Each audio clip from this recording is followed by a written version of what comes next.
Spoštovani predstavniki medijev, lepo pozdravljeni na novinarski konferenci po drugi redni seji Rektorske konference Republike Slovenije in prosim predsednika Rektorske konference rektorja Univerze v Ljubljani, profesorja doktorja Ivana Svetnika, da poda.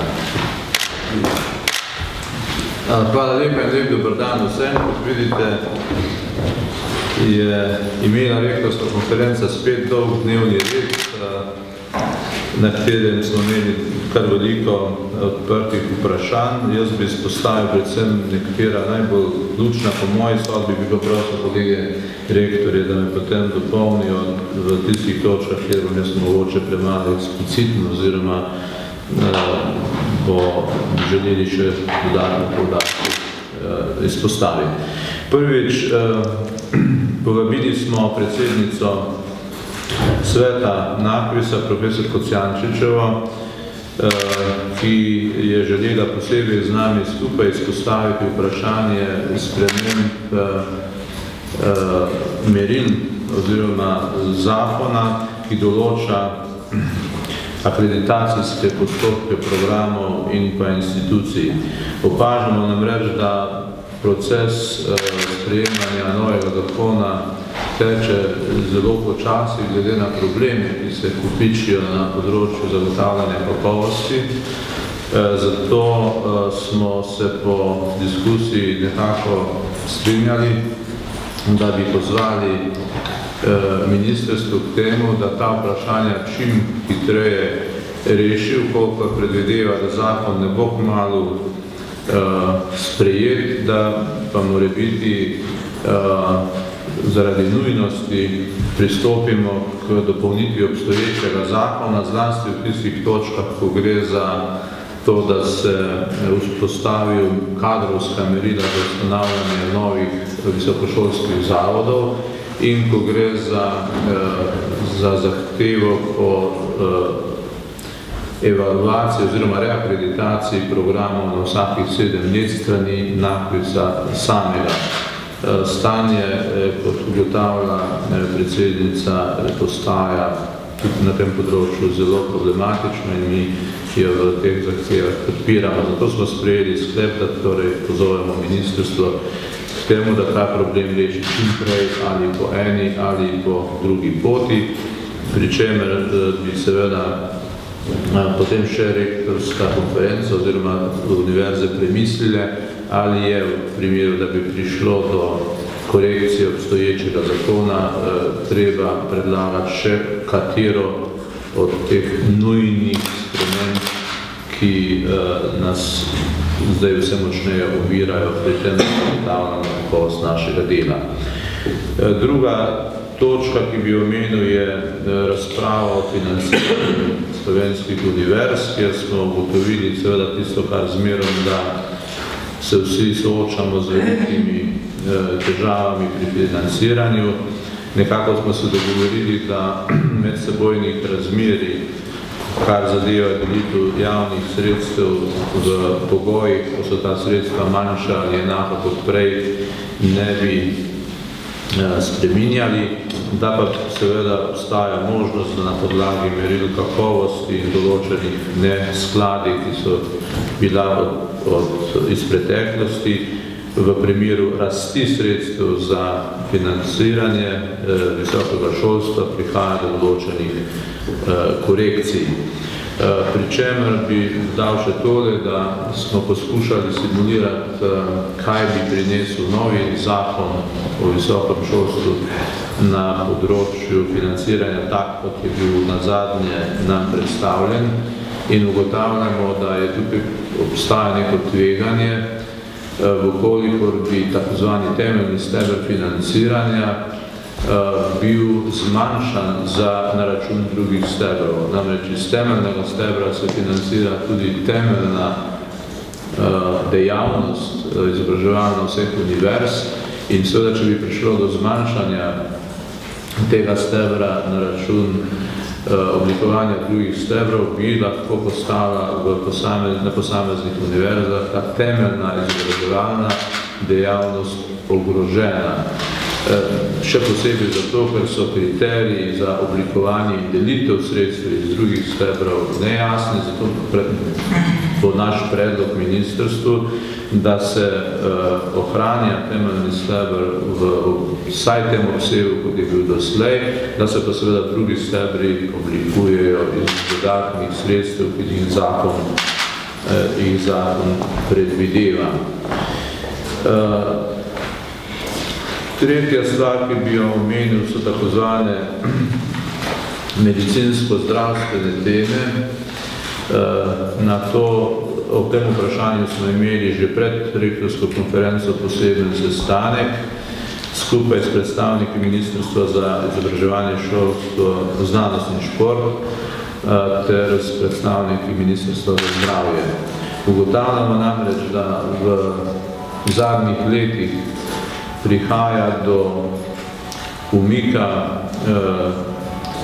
financiranja izobraževalne dejavnosti, ko gre za usposabljanje v delovnem okolju za medicinske sestre in za zdravnike, in da se postopno pač vsako leto poskuša del teh sredstev, ki so potrebna za financiranje tega usposabljanja, prevaliti, teh stroškov prevaliti na univerze same.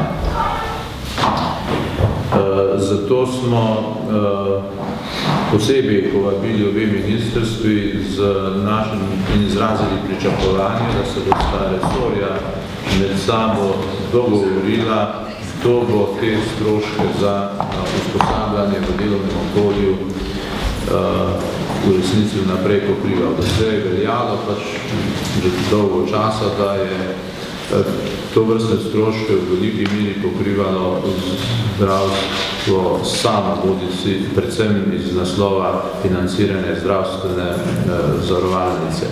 Vendar je postopno prišlo do tega, da so se upeljalo zaračunavanje usposabljanja medicinskih sestr in drugega osebja. Te cene se zdaj želijo še dvigniti in po nekem dogovoru, ki je bil sklenjen brez naše udeležbe, se zdaj umika zdravstvena zavarovalnica tudi iz financiranja usposabljanja zdravnikov na prvi in drugi stopnji. Mi preprosto kot javno financirani zavodi tega stroška ne moremo prenesti. Univerza v Ljubljani, verjetno tudi druge univerze podobno položajno, velike težave s pokrivanjem stroškov, ki nastajajo recimo na fakulteti, na zdravstveni fakulteti, in če bi se to, kar ta dogovor predvideva, resničilo, bi se ta ista vprašanja odpravila tudi na medicinski fakulteti. No in sklep, torej obljubo smo dobili, da bo pač oblikovana posebna delovna skupina medresorska, ki bo vključila tudi univerze, da bi prišli do ustrezne rešitve, ki ne bi ogrožala prihodnje kvalitete izobraževanja na tem področju, torej namreč za regulirane poklice, za katere se zahteva, da določen čas študentov prebijajo in pridobivajo znanja iz tega okolja, v katerem bodo prihodnje delali.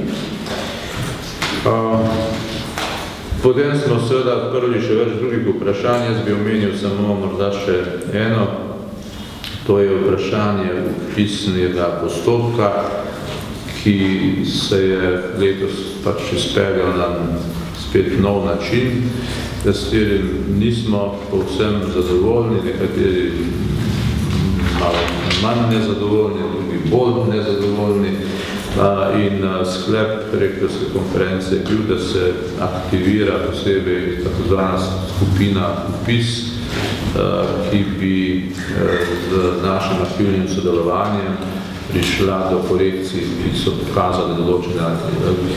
se pokazali določene težave doslej pri vpisovanju študentov, oziroma da bi prišla z predlogom, morebitnim predlogom večjih sprememb.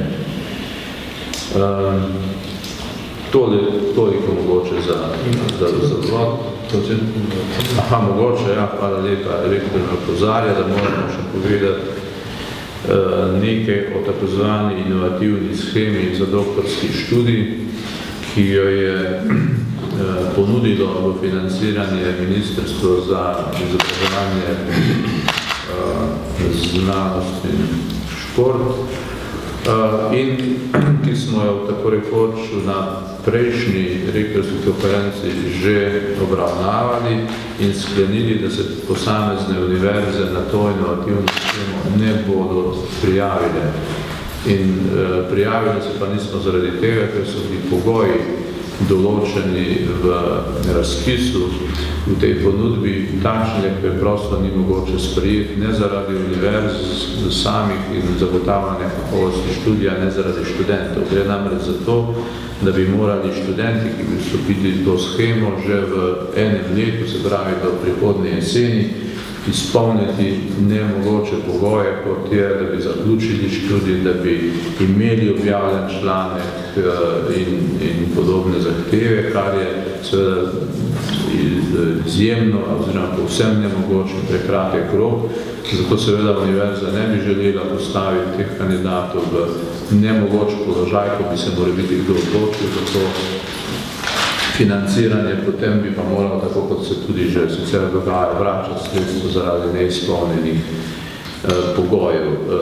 To bi seveda lahko, če bi se za to odločili, pomenilo tudi pritisk na kakovost izvajanja doktorskega študija, česar si to seveda vse univerze najmanj želimo. In zato smo se odločili, da takrat že, da ne bomo se odzvali na to schemo. Zdaj ministrstvo je seveda potem nekako v odgovoru posameznim univerzam sporočilo, da razume, kot da se nočemo prijaviti na to, vendar še enkrat poudarjamo in želimo tudi sporočiti ministrstvu nazaj, ko bomo tudi pisno storili, da je preprosto bila ta schema zasnovana tako, da jo ni bilo mogoče iz teh razlogov sprejeti. V bistvu v nasprotju z akreditiranimi študijskimi programi. Hvala lepa. Mogoče, ki ste rekli, že kaj dali. To je vse, kar se že dobro. Hvala lepa. Zdaj prosim še rektorja Univerze v Mariboru, profesorja doktorja Danila Rebolja, da poda izjava. Hvala. Jaz mislim, da je kolega rektor Svetlik povedal, izpostavil vse ključne točke. Podrobnosti je bilo pa toliko, da se ne bi vajno spuščali, da naži, če novine postavijo kakšno vprašanje, oziroma da še kolega... Jaz skoraj, da ne bi imel kaj povedati, ker je res rektor Ljubljanski tako vse lepo povzel, ampak bi vendarle nekaj povedal, ker želim izraziti svoje zadovoljstvo nad sklepom, enim od sklepov, ki rešuje situacijo, ki nas je zelo peklila. In sicer tega, da menimo na Univerzi na Primorskem, da smo nekoliko podfinancirani, koliko upoštevamo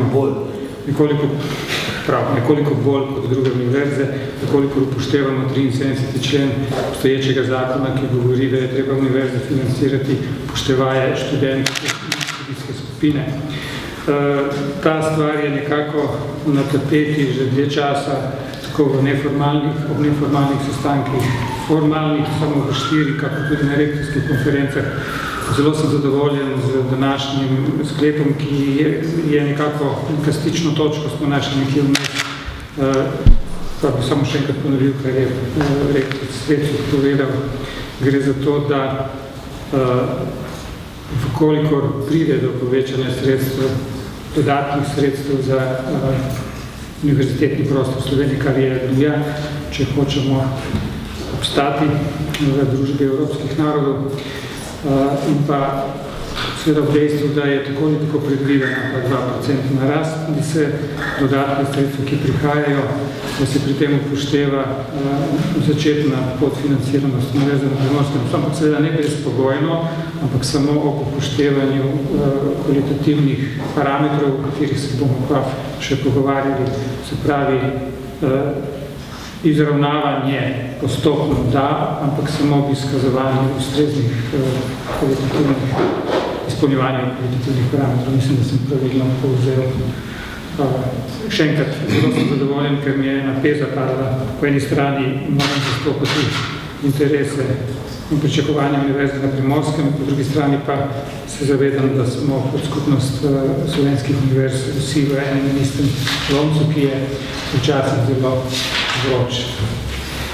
Hvala lepa.